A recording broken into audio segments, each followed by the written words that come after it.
Hello everyone. तो जैसा कि हम सब ने प्रॉमिस किया था कि अपनी लव स्टोरी का पार्ट 3 जल्दी ही लाएंगे, तो ये रहा पार्ट 3। पहले 2 पार्ट आ चुके हैं। जिन्होंने नहीं देखा है, मैं डिस्क्रिप्शन बॉक्स में उनका लिंक दे दूंगी।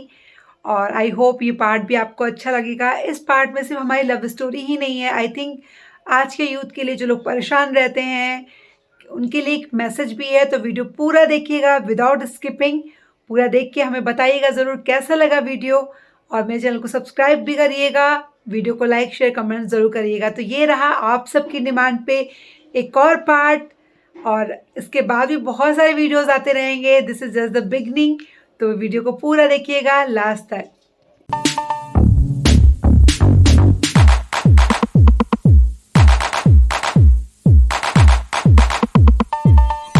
Hello everyone, welcome back to my channel doctor Priyanka Shukla official. तो आज मैंने सोचा कि आज हम लोग बहुत दिनों से जो लोग डिमांड कर रहे हैं हमारी लव स्टोरी का, तो सबसे बड़ा क्वेश्चन था पापा मम्मी को कैसे बताया जाए, उन लोगों को कैसे मनाया जाए। और मेरी जॉब भी लग रही थी। एक चीज़ ये भी, एक गोरखपुर में ही मेरा यूपी टेट में 117 नंबर था और मेरी यहाँ प्राइमरी में जॉब लग रही थी, लेकिन हम यूपी में और ये बंगाल में, ये नहीं हो सकता था। तो लास्ट में हमने डिसाइड किया कि हमें जॉब नहीं करनी है, जहाँ भी रहेंगे हम लोग साथ में जॉब करेंगे। मीन्स फिर उसके बाद हमने बीएड कंप्लीट किया। अपना बीएड वहाँ पे मेरा कंप्लीट हुआ। फिर उसके बाद हमने सोचा अब क्या करना है। मतलब बीएड कंप्लीट हो गया, हमारी थीसिस भी हमारी और हमारी जो पीएचडी की डॉक्टरेट की उपाधि भी मिल गई, पीएचडी भी कंप्लीट हो गई, बीएड भी हो गया। अब ये था फाइनली शादी करनी है हम लोगों को। तो अब मनाए कैसे जाए घर वालों को। तो पहले इन्होंने जब हमारा ये प्लान हुआ तो हमने क्या किया कि जहाँ ये पे जॉब करते थे वहाँ पे as a contract PGT English की वैकेंसी थी, हमने वहाँ इंटरव्यू दिया। तो वहाँ पे मेरा सिलेक्शन हो गया। अब ये था कि जाना है और शादी करनी है। तो पहले इन्होंने अपनी दादी को बताया था। हमने दादी को बताया था तो हाँ। दादी बहुत पसंद करने लगी थी इनको। दादी से तो हम लोग दादी मिले ने थे, बोला गांव गए थे। तो दादी बहुत, मतलब दादी से मम्मी से भी मिली थी। तो दादी को उन्होंने बताया और दादी ने तुरंत हाँ कर दिया। और उन्होंने तुरंत फोन मिलाया। और अभी दादी नहीं है, पर साल पिछले साल ही उनका।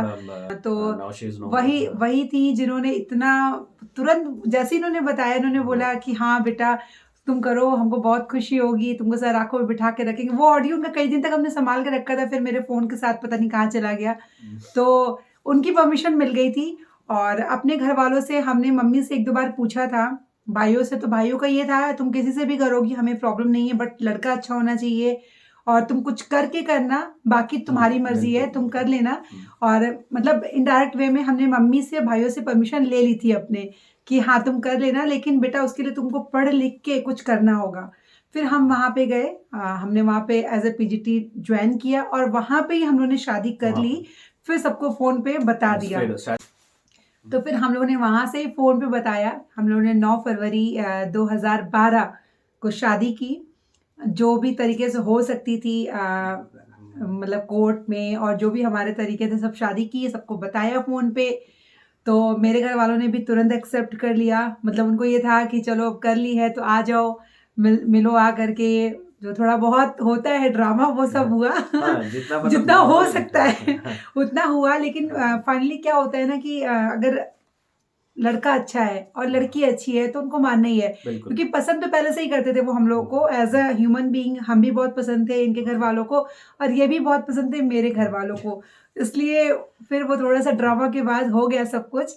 तो बीच में आए बहुत उतार चढ़ाव आए, लेकिन फाइनली हम लोग अडिक्ट थे अपने उस पे कि नहीं, हम लोगों को है कि एक दूसरे के साथ रहना है, अच्छे से रहना है। और जो भी चीज़ें हम लोगों ने अच्छे से बातें करके प्लान करके, क्योंकि हम लोग मैच्योर हो गए थे।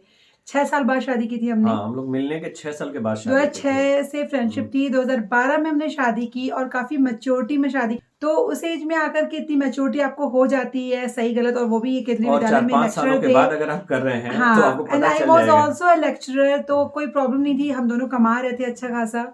और माँ बाप को ये था कि नहीं, इतना अच्छा लड़का है, वो खुश रखेगा, कोई कमी नहीं है। और मेरे अंदर भी कोई ऐसी कमी नहीं थी कि हाँ वो लोग एक्सेप्ट नहीं करते। और जब रोज हुई 1 साल के बाद, 26 जनवरी 2013, उसके बाद तो जो थोड़े बहुत गिले शिकवे थे किसी के मन में सब हट गए। कहते नहीं, मूल से सूद भला होता है, तो सूद सामने आता है ना, तो सब अच्छा लगता है। फिर हम लोग वहीं बाहर ही रहे। जब वेस्ट बंगाल ही थे हम लोग 1-2 साल। फिर उसके बाद गोरखपुर ट्रांसफर हुआ। फिर सब चलता रहा, लाइफ जैसे चलती है नॉर्मली, जैसे सबकी लाइफ होती है हमारी भी होती है। नॉर्मल। तो ये थी हमारी छोटी सी लव स्टोरी। उसमें इस छोटी सी लव स्टोरी में बहुत बड़े बड़े किस्से हैं इन बिटवीन, जो कि इतना वीडियोस में बताना पॉसिबल नहीं है। हर चीज़ शेयर भी नहीं कर सकते हम लोग, क्योंकि हमारे वीडियोस सब लोग देखते हैं।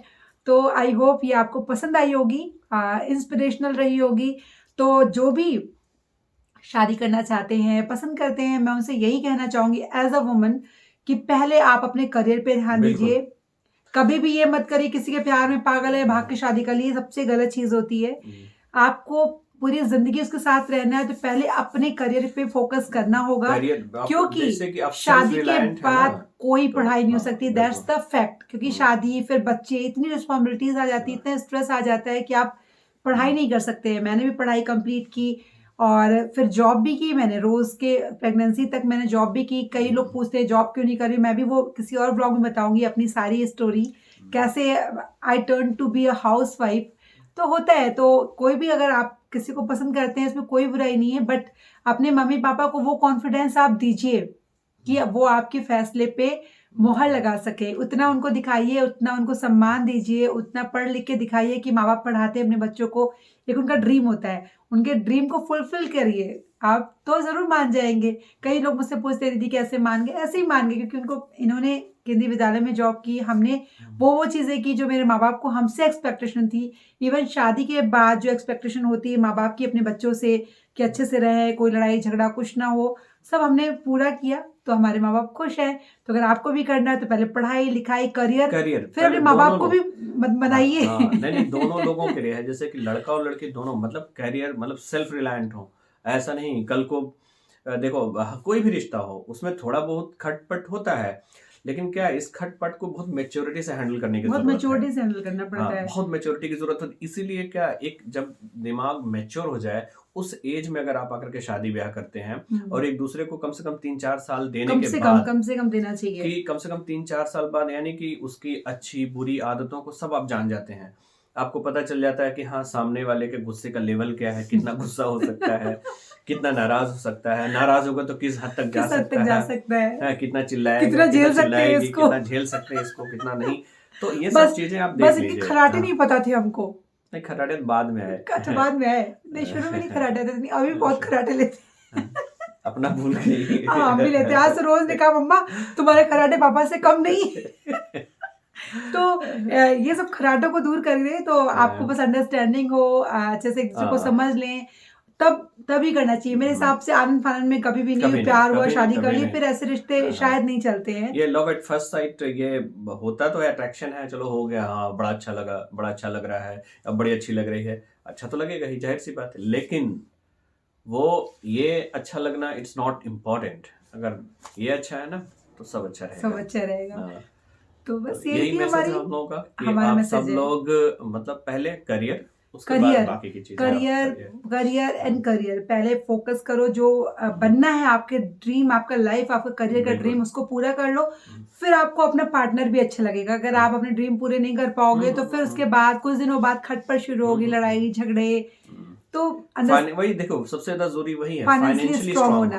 अगर फाइनेंशियली स्ट्रांग हो, पैसे हैं, मतलब अच्छे, मतलब रेगुलर इनकम है आपका, अच्छे खासे पैसे हैं कि आप अपने आने वाले बच्चों को खुश रख सकते हो, बीवी को खुश रख सकते हो, मतलब पार्टनर खुश है, सब सही है। और एक चीज और मैं कहना चाहूंगी, जो लोग कर लेते हैं, मतलब जो शादियां इस तरह की कर लेते हैं, लव मैरिज, उनके लिए कि जब एक बार आप करते हैं, वो स्टेप उठाते हैं, तो अपने स्पाउस का हर कदम पे साथ दीजिए, सबसे जरूरी है। क्योंकि फिर उसके बाद बदलना है तो बहुत बड़ा, आप खुद से भी धोखा करोगे, ऊपर वाले से भी धोखा करोगे कि कोई इंसान आप पे विश्वास करके आपके पास आ रहा है, तो आपने जो उसको सपने दिखाए हैं उन सपनों को जरूर पूरा करे। उतने ही सपने दिखाए जो आप पूरा कर सकते हैं। अब ये नहीं झूठे सब्ज बाग मत दिखाएं। ताजमहल कोई नहीं बनवाता, कुछ नहीं होता। इन्होंने कभी नहीं बोला। इन्होंने पता है, ये एक इंसिडेंट याद आ रहा है, वैलेंटाइन वीक चल रहा है तो, कि इन्होंने हमें गिफ्ट पता ही क्या दिया था शादी के पहले? हमारे जो हेड सर, उनके बगीचे से छोटी सी कली चुरा के इन्होंने हमें पहली बार गिफ्ट की थी। नहीं, अब वहाँ पे क्या, अब कहाँ खरीदने जाते हैं दोस्तों, सबसे पैसे ही नहीं थे, पैसे भी नहीं होते थे उस समय। उस टाइम क्या 100 रुपए का एक रोज देते थे एक सब, रोज, और कौन हम जैसी खरीदेगा? लड़की जो ऐसे ही कली तो पे हम लोग कली में गए, फिसल बस गई अच्छी सी कली हमको दी कि तोड़ के रख लिया। क्योंकि हमें किसी गिफ्ट की जरूरत ही नहीं थी, ऑलरेडी मेरे दिल में जगह बना चुके थे अपने अपने उससे, कि हमने इनको जो देखा था अपनी सौम्यता से, अपने व्यवहार से, तो हमें किसी गिफ्ट की जरूरत ही नहीं थी। जो सोचता है गिफ्ट से आप किसी को खरीद सकते हो, वो ना, सबसे गलत होता है। impossible। आप सोचो महंगे महंगे गिफ्ट देके उस लड़के या लड़की को पटा लेंगे, तो आप impress कर लेंगे। बिल्कुल No, गलत है, बिल्कुल गलत हो आप यहाँ पे। वो फॉर द टाइम बीइंग वो अच्छा लगता है, बहुत अच्छा लेकिन जब लगेगा। जो जीवन की सच्चाई यही होती है कि आपको मतलब फाइनली उस इंसान के साथ रहना है, उसके जो भी नेचर होगा उसके साथ आपको वहाँ पे एडजस्ट करना है। शादी का मतलब ही एडजस्टमेंट है। हाँ, कोई जरूरी नहीं है ये कि भी सब करते चीज हैं, आपके साथ अच्छा मेरे ही अंदर भी हो। बहुत कमियां हैं, हाँ। हम भी करते हैं। तो दो कमियों मतलब कमियों से मिलके ही इंसान बनता है। जिन्होंने नहीं की है, मैं यही कहूंगी करियर पे फोकस करो, देन आप करो। और जिन्होंने कर ली है वो लोग हमेशा हमेशा अपने पार्टनर का साथ दें, हर कदम पे, हर कदम पे। खासकर उस वक्त में जब कभी कभी ऐसा होता है कि फाइनेंशियल कंडीशन अच्छी नहीं होती है, उस वक्त पत्नी का साथ देना बहुत जरूरी होता है।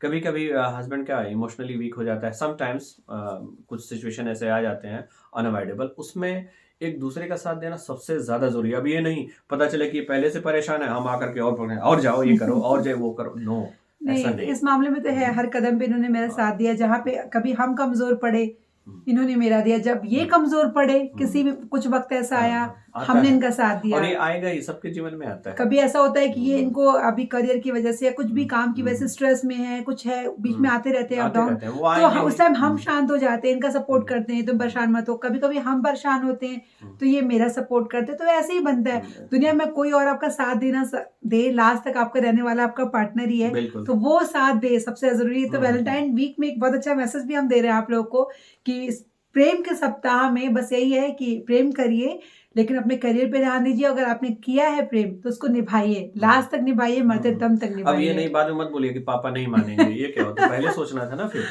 पापा नहीं मनाइए आप, ये आपकी जिम्मेदारी है। और माँ बाप अपने बच्चों को इतना चाहते हैं ना, मुझे लगता है कि हर माँ बाप मान जाते हैं अगर उनको सही तरीके से मनाया जाए। सही तरीके से मनाया जाए और कुछ बन के मनाएंगे तो शायद बिल्कुल मान जाएंगे, बिल्कुल मान जाएंगे। हाँ, बस ऐसे ही आप सोचेंगे आपका रिकॉर्ड ही अच्छा ना रहा हो पुराना, तो शायद ना माने। हाँ, पता चले कि आप 8-10 लोगों के साथ फ्लर्ट किए हुए हों और तो उसके बाद कहेंगे वो तो स्टेबल ही नहीं रहेगा, तो जाहिर सी बात है। तो आपको अपना मतलब एक अडिग रहना होगा, अडिग रहना होगा, जरूरत है।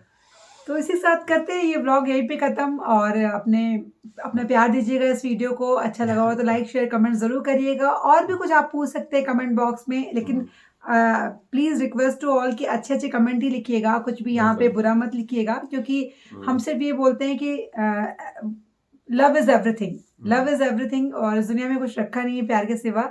तो अपने माँ बाप की रिस्पेक्ट के साथ जो भी जिससे आपने प्यार किया उसकी भी रिस्पेक्ट करें और एक अच्छे से रिश्ते को निभाए। बस इसी प्यारे संदेश के साथ इस ब्लॉग को यहीं खत्म करते हैं। आई होप आपको ब्लॉग अच्छा लगा होगा। अपना ख्याल रखिएगा। अब आप भी कुछ बोल दीजिए। ख्याल के साथ साथ अपना भी ख्याल रखिए और आपके साथ जो लोग हैं उनका ख्याल रखिए और भी ज्यादा रखिए। ठीक है, बाय बाय, टेक केयर।